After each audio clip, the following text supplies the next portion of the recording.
Сите компании кои котираат на берза подложат на ревизија. Што опфаќа и колку се точни финансиските извештаи, разговараме со председателот на Институтот на овластени ревизори, Ненад Тортевски. Тортевски, добре дојдовте во емисијата Финсайт. Фала на поканата и добре дојдовте вие во нашите простори. Ова мислам дека е меѓу првите интервјуа, подкасти за промоција на институтот и на ревизијата во целост. Ви благодарам. Прво да објаснаме што е ревизија. Најтешкото прашање за почеток. Значи, ревизијата и кај нас и во светот обично се подразбира како проверка некоја, меѓутоа тоа е општото сваќање на ревизијата. Сега, ревизијата е процес кој поминува еден независен и човек, одласен ревизор со интегритет во својата струка, при тоа ангажира поголем тим да провери дали финансиските извештаи на некоја фирма која што ги презентира пред корисниците се изработени во согласно со сметководствена рамка на стандарди или законски барања. Така и сега кои компании? Значи знаеме дека сите кои котираат на берза, тука се банки, осигурителни компании, инвестициски фондови, кои се имаат врска за надворешна ревизија? Кои фирми? Во Македонија, согласно Закон за трговски друштва, подлежат на ревизија големите и средните компании. Меѓутоа, како што рековте, тука влегуваат и компании кои што своите барања за ревизија ги црпат од поделни закони. Како што се закон за банки, закон за осигурување и други закони, каде што тие компании се обврзани да презентираат ревидирани финансиски извештаи. Се прават ли манипулации? Како проверувате колку се точни тие финансиски извештаи? Тоа е исто еден мит голем за ревизорите, бидејќи се очекува дека ревизорот би нашол и некоја најситна проневера или најситна грешка. Многу е битно да се разбере дека во ревизијата постои концепт на материјалност.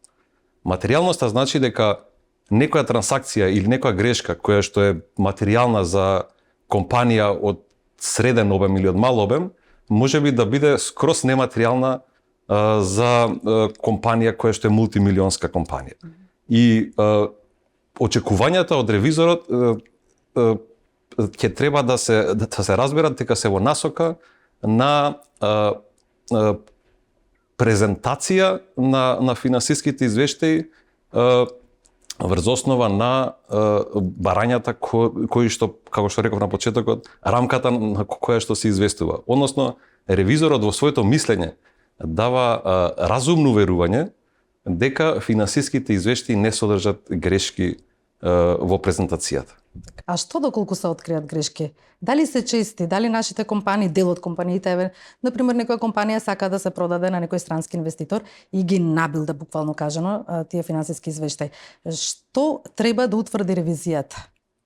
Секако, има случаи каде што поради X причини раководството, дали поради незнаење, дали поради знаење, преземало некои активности кои што ги презентираат финансиските извештаи на погрешен начин отколку како што бараат стандардите или рамката на известување.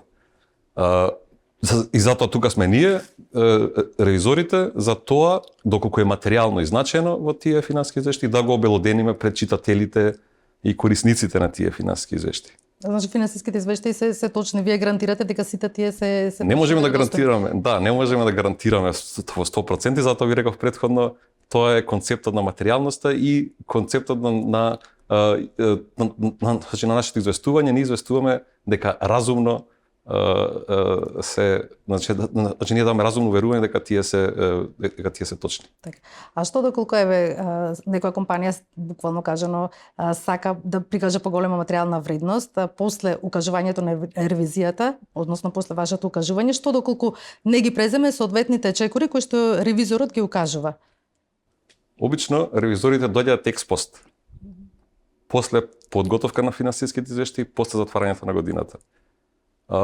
Доколку компанијата сепак одлучи дека ќе ги прикаже на погрешен начин, ревизорот треба да го квалификува своето мислење, односно да напомене кон читателите, квалификацијата значи дека обрна внимание дека некоја позиција од финансиските извештаи е погрешно прикажана, односно постојат околности кои што ги утврдил ревизорот, каде што ја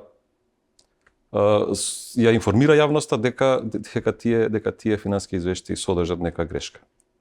И после компанијата треба да си преземе соодветни дејства да ги ние знаеме, ги читаме ревизорските извештаи на јавните предпријатија, меѓутоа сведоци сме новинарите дека само дел од нив преземаат мерки за во иднина да се спречат такви несакани. Како е со компаниите? Вашата улога малце е поинаква. Така е. Значи ние сме во соработка со компаниите. Ние не сме да ги казниме или да одиме против нив. Значи укажувате. Ние сме најмени од страна на собствениците, акционерите, за да кажеме дали менаџментот ја работи компанијата како што треба, и тоа е целта на ревизијата, и така и е настаната ревизијата, за да собственикот, бидејќи тој не секогаш знае да ги прочита тие финансиски извештаи, затоа сме ние тука подлабински да ги разгледаме работите, подлабински да ги анализираме, за да можеме да прикажеме кај собствениците дека на капиталот дека тие финансиски извештаи се во ред. Не преземаме значи никакви действија, согласно стандардите ние сме обврзани да ставиме мислење со резерва. Значи тоа е стручно кажано, мислење во кое што ние се оградуваме од некоја позиција во финансиските извештаи. Има ли доволно ревизори во Македонија? И тоа е тешко прашање. Не знаеме кога е тоа доволно или не. Ќе ви кажам низ бројки. Во Македонија во последниве десетина години бројката се движи околу 200 овластени ревизори, кои што се членови на Институтот на овластени ревизори. Меѓутоа, интересен фактот дека половина од нив само работат во праксата. Останатата половина, односно 100 овластени ревизори се во некои други сектори. Дали се финансови директори, интерни ревизори, професори на факултет или било како, меѓутоа не работат во праксата. И сега уште еден интересен факт е тоа дека и оваа професија старее, односно некаде 25% од овие што се активни ревизори ги исполнува законскиот услов за пензија. Има интерес кај младите?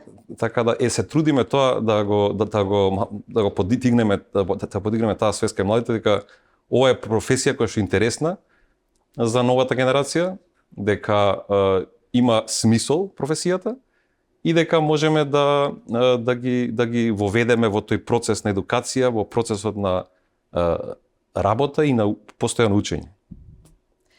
Предпоставувам дека треба да полагаат некакви испити. Тежок ли е тој процес за да се стигне до ревизор? И тоа зависи.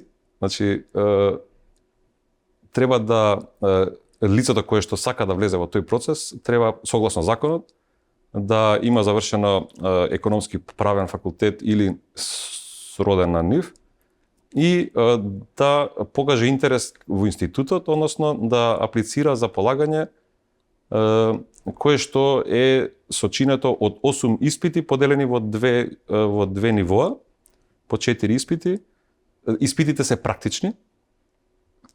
Ние сме акредитирани и од ACCA во однос на програмата, така што тој процес сега е можеби малце олеснет и поприближен кон младава генерација, каде што им се понудени 4 сесии во текот на годината, тоа сега беа само 2, за да им ја дадеме таа флексибилност која што младата генерација сака, за да ги привлечеме на било кој начин да се воведат во тој процес на полагање, обучување и на крај стекнување со звањето ревизор. Како ви лично се одлучивте да останете во оваа професија? Па јас искрено после факултетот веднаш се вработи во друштво за ревизија. Секогаш ме интересирале бројки, аналитички процедури, анализирање на податоци, сметководство исто така. Тоа што ме одржа толкав временски период е постојаното учење.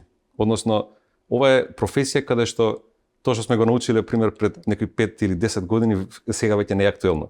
Значи мораме да се движиме со времето и во текот и низ времето, и на крај еве сега сум во прилика да го водам институтот, да обучувам нови таленти за кои што ќе станат еден ден експерти, и тоа е устари суштината која што ме одржува некако и например дури сега разбирам дека ова не е работа од 8 до 4, дека се остава некоја трага, се остава некоја трага позади мене. Колку е голем пазарот во Македонија и кои се главни играчи? Во Македонија од прилика годишно се вртат негде помеѓу 18 и 20 милиони евра во тој пазар.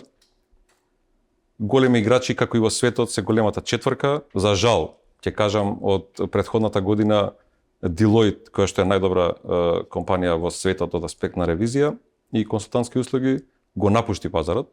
Зошто? Кои се причините? Тоа е глобална одлука, не ги знаеме причините, меѓутоа можеби тоа е еден индикатор дека ние како земја не сме повеќе актуелни или можеби преризични за тој бренд да биде тука присутен. Тоа е жално. Големите играчи остануваат, значи големата тројка сега, без Deloitte, и тие second tier фирми кои што се членки на помали мрежи, кои што во светски рамки функционираат од 5 и од панатака, така да е сегментиран пазарот. А дали цените се реални? Искрено не. Зашто? Затоа што ја, например, кога разговараме и со компаниите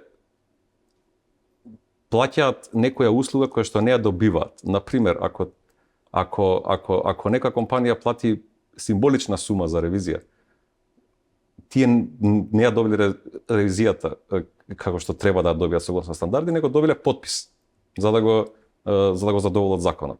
Тоа е пазарен, значи цените се формираат на пазарот. На нашиот пазар функционираат 40 на фирми за ревизија, и кога ќе треба тие 40 фирми да се натпреваруваат за еден клиент, тоа е пазарна логика, се намалува цената. Меѓутоа, треба да бидат и фирмите и ревизорите свесни дека со тоа нема напредок. А која е улогата на институтот? Институтот е коморско здружување, е формирано согласно закон и се грижи за ревизорите. Во него членуваат фирмите кои што имаат лиценца издадена од Советот за напредување и надзор на ревизијата и физичките лица кои што се овластени ревизори.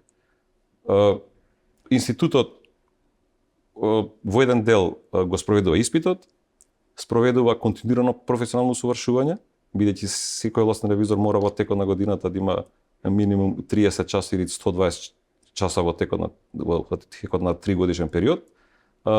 Спроведува контрола на квалитет врз друштвата и овластените ревизори поединци и се грижи за своите членови во било кој обем на потреби кои што ги имаат. Сега споменавте годишно минимум 30 часа. Што доколку нема, дали може да се одземе лиценцата и на кој начин се губи? Да, согласно законот има дисциплински мерки кои што се наведени. Во претходниот период имавме некои осцилации поради не ажурно сметање на часовите кои што се реализирани од страна на овластените ревизори, меѓутоа сето тоа се изнивелира во претходните 2 години, така да сега сме значи сите овластени ревизори ги задоволуваат критериумите согласно закон, односно ги почитуваат сите обврски. Што ако не ги исполни тие часови, има дисциплински мерки. Така. Меѓутоа тие се благи, изрекување на јавна опомена и така натака. Вештачката интелигенција сериозно ќе наруши, односно ќе згасне одреден број на работни места. Треба ли да се стравува дека може да ги замени и ревизорите? Во еден дел да, меѓутоа во оние мануелни и повторувачки работи.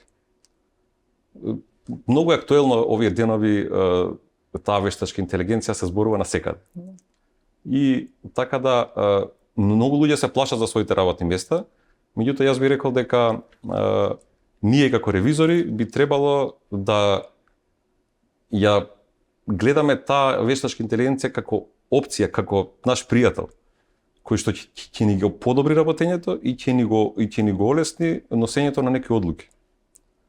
А во однос на тоа, значи низ историјата, ревизијата поминала премногу некои настани кои што го смениле текот на ревизијата. Така да се надевам дека и вештачката интелигенција е тука за обробитот на општеството и на ревизијата во целост. Меѓутоа, во ревизијата професионалното расудување на ревизорот ќе остане секогаш во рамките на човекот. Не може да биде преземено од страна на некој компјутер или вештачка интелигенција во секој случај. Да треба еден совет да им дадете на 22 годишен студент, кој би бил тој? На новата генерација би им рекол дека треба да го најдат прво најдобриот ментор по завршување на факултетот, да се вработат во друштво за ревизија, бидејќи тука се многу поширок е фактички погледот на работите. Би му рекол да се запише на професионално усовршување, тоа се испитот за овластен ревизор, ACCA и напорна работа. Значи, не може да се работи од дома оваа работа. Оваа работа на почетокот многу треба обучување. Многу треба значи да ги впиваат информациите на младите луѓе, да може да после 3 до 5 години станат експерти кои што кога ќе излезат, ако сакаат да излезат од ревизијата, бидат многу барани на пазарот на трудот. Така, моето последно прашање до вас, господине Тортевски, е кои ќе бидат заложби до крајот на годината, ваши заложби за институтот? Кон што ќе се залагате? Институтот работи врз основа на програма, која што е донесена. До крајот на годинава не очекуваат многу убави работи. Годинава славиме 20 години постоење од институтот. Честитки за јубилеј. Да, фала. Значи, и очекуваме таа прослава, очекуваме, како што реков, тие обврски кои што ги имаме по закон да ги исполниме, тоа е спроведување на испитот, едукацијата и се разбира конференција, исто одржуваме и конференција на некаде во септември, така да овој период ни е малку интензивен. Само да ве прашам, на факултет на младите им држите некои предавање да ги насочите кон ревизија, да ја засакаат професијата, да им се укаже кои се предности, што би добиле во иднина, каде се можат да работат? Во некои аспекти да. Тоа имаме соработка секако со факултетите. Меѓутоа пак е битно да младите ја сакаат оваа професија, бидејќи сега младиве сигурно не ја гледаат ревизијата како најпосакуван работодавец. Мисля дека има многу работа, многу усовршување, многу испити. Така е. Меѓутоа они мора да стават да го измерат тоа што ќе го вложат, кога ќе се исплати. Бидејќи, како што рековте, сега дали вештачката интелигенција ќе ги замени. Значи, младите се насочени повеќе кон IT, работа од дома. Меѓутоа, тоа се можеби некои од професиите кои што буквално вештачката интелигенција би ги замени затоа што се репетитивни и мануелни позиции. Господине Тортевски, јас ви благодарам на интервјуто, да се надеваме дека нема да изумре во иднина, како што кажавте, недостасуваат ревизори и младите ќе сакаат да ја работат ова работа, затоа што на крајот на денот мислам дека финансиски се исплатува да бидеш ревизор во Македонија. Така е, ви благодарам на поканата и до следно видување.